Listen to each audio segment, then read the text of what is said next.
लिखने से कि माया बहुत प्रबल है। मोह माया जो होती है परिवार की, वो मैं आपका नाम आपके बच्चे भूल जाऊंगा, इसलिए मैं बाहर नहीं आऊंगा। एक सुखदेव जी विष्णु जी से कहे, विष्णु जी कहे कि आप बाहर तो आइए, आपको कुछ नहीं होगा, मोह माया कुछ नहीं पकड़ेगी। तब जाके सुखदेव जी महाराज 12 साल बाद गर्भ से बाहर आए। गर्भ से बाहर आए तो माता से नरा जोड़ा रहता है बच्चे का ना, तो वो नरा कटा और नरे को कंधे पर रखे चल दिए। कहाँ? संन्यास के लिए। अब आप एक याद करिए, जो बच्चा जन्म लेते ही संन्यास के लिए चला गया, साधना के लिए चला गया, वो साधारण बच्चा है कोई मामूली बच्चा है? उस बच्चे और इस बच्चे में कंप्रोमाइज कर सकते हैं आप? उस समय के बच्चे में और इस समय के बच्चे में कंप्रोमाइज कर सकते हैं? नहीं। क्यों? कि वो खुद भगवान के रूप में सुखदेव जी हैं। अब सुखदेव जी जाने लगे और पीछे से वेदव्यास जी चिल्ला रहे हैं, रुको रुको पुत्र रुको। सुखदेव जी रुके। सुखदेव जी रुके और पिता ने पूछा, कहाँ जा रहे हो? तो कहे, मैं तो जा रहा हूँ पिताजी संन्यास धारण करने के लिए। तो व्यास जी ने सुखदेव कहा कि अभी तो विवाह तो कर लो, घर तो बसा लो, जीवन तो प्रारंभ करो। तो सुखदेव जी ने कहा कि मुझे इस जंजाल में नहीं पड़ना है, इस मोह में मुझे नहीं पड़ना है। जो व्यक्ति इस एक चीज में फंस जाता है वो पूरा जीवन फंसा ही रहता है। कितना भी प्रयास कर ले लेकिन वो जीवन से पार नहीं हो सकता, जंजाल से बाहर नहीं निकल सकता। इसीलिए भगवान सुखदेव जी ने सब त्याग कर संन्यास धारण करने के लिए जा रहे थे। वो आगे जा रहे हैं, उनके पीछे पीछे व्यास जी भाग रहे हैं। और आगे तालाब जानते हैं ना, उसी में कुछ स्त्रियां स्नान कर रही थी।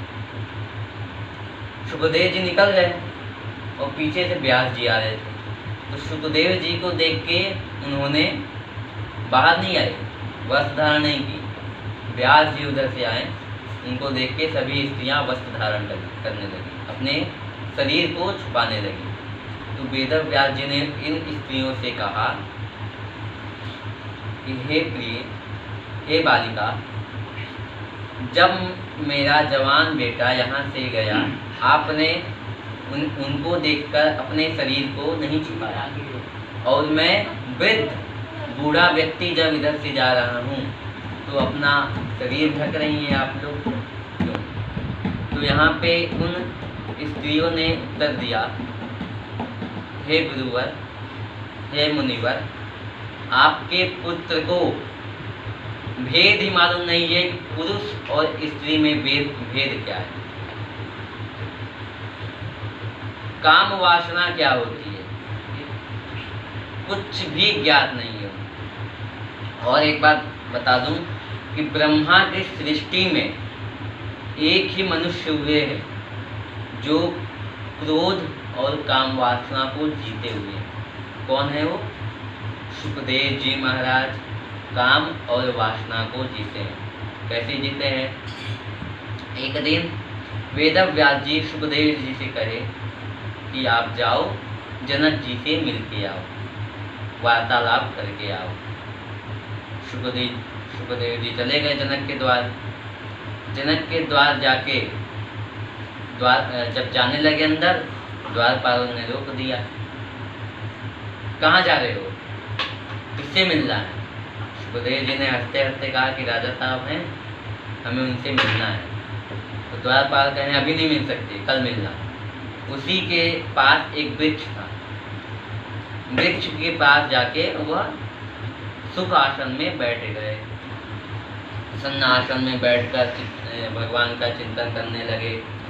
दूसरा दिन हुआ, फिर द्वारपाल रोक दिए। कहाँ जा रहे हो? किससे मिलना है?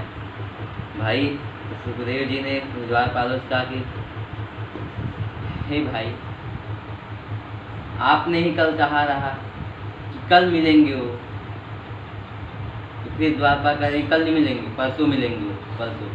फिर जाके बैठ गए प्रसन्न होके। परसों से ऐसे बीतते बीतते 7 दिन बीत गए। 7 दिन बीत गए उनको बैठे बैठे।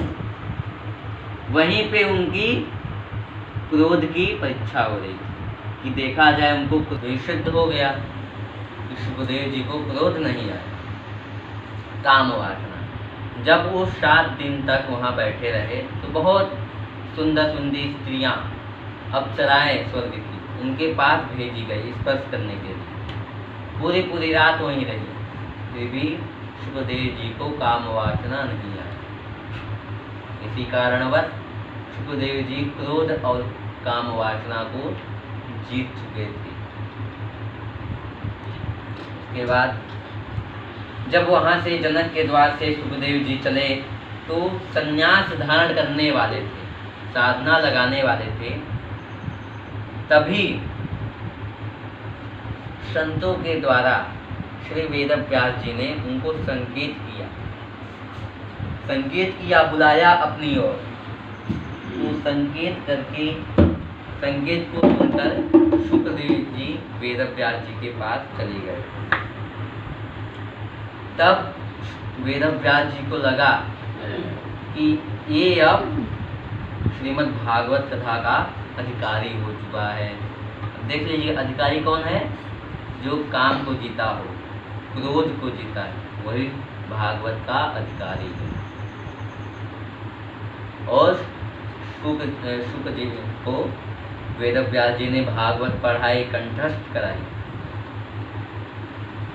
अब कोई देखिए व्यक्ति स्वयं से जितना पढ़े उसका ज्ञान अधूरा ही होता है। जो दूसरा व्यक्ति जो गुरु बन के शिक्षक को ज्ञान ना दे उसका जीवन व्यर्थ है।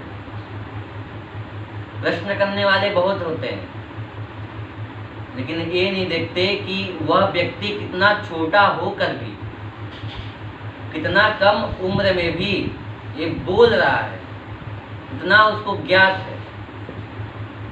ये व्यक्ति कभी भी ध्यान नहीं देंगे। क्यों? ये सामर्थ्य बात, असामर्थ्य जो बात होती है उस पर व्यक्ति की नजर बराबर पड़ती रहती है। इसलिए जीवन में किसी को भी नीचा नहीं दिखाना चाहिए, किसी चीज पर भी अभिमान नहीं होना चाहिए। और जो व्यक्ति संघर्ष करता है और जिसने देखा है वही आपके संघर्ष को समझता है। बाकी सब तो यही कहेंगे किस्मत था उसका किस्मत था कि हो गया, यही सब कहेंगे। जो व्यक्ति संघर्ष किया है और उस संघर्ष को देखा है कोई, वही कहेगा कि आपने संघर्ष किया है, तब इस पद पे आप आए, तब इस गद्दी पे विराजमान है आप। जो अरे उसकी किस्मत है कि बैठ गए वहाँ ऐसे पदवी पे है, वो नहीं कहेगा कि उसने मेहनत किया तब जाके वो पदवी पाया।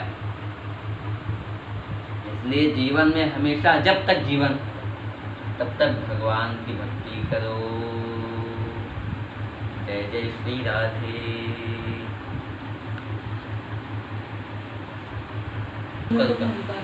ऐसे उदाहरण के माध्यम से गंगा माँ हजारों किलोमीटर से बहती रहती है, हजारों किलोमीटर, और वो गंगा माँ में कितने नाले आके मिलते कि नहीं मिलते? कितने फैक्ट्री के नाले आके गंगा में मिलते हैं। फिर भी गंगा माँ को कोई नाला बनाया है नाला, परंतु अपितु गंगा ने उस नाले को गंगा बनाया है। इसलिए जो व्यक्ति सत्कर्म करता है और जो व्यक्ति सत्कर्म करता है उसी को संघर्ष बनाना चाहिए। इसलिए अपने जीवन में भक्ति भाव बढ़ाते रहिए। आज की चर्चा इसी पे विश्राम देते हुए आपसे कल मिलते हैं। श्री राधे।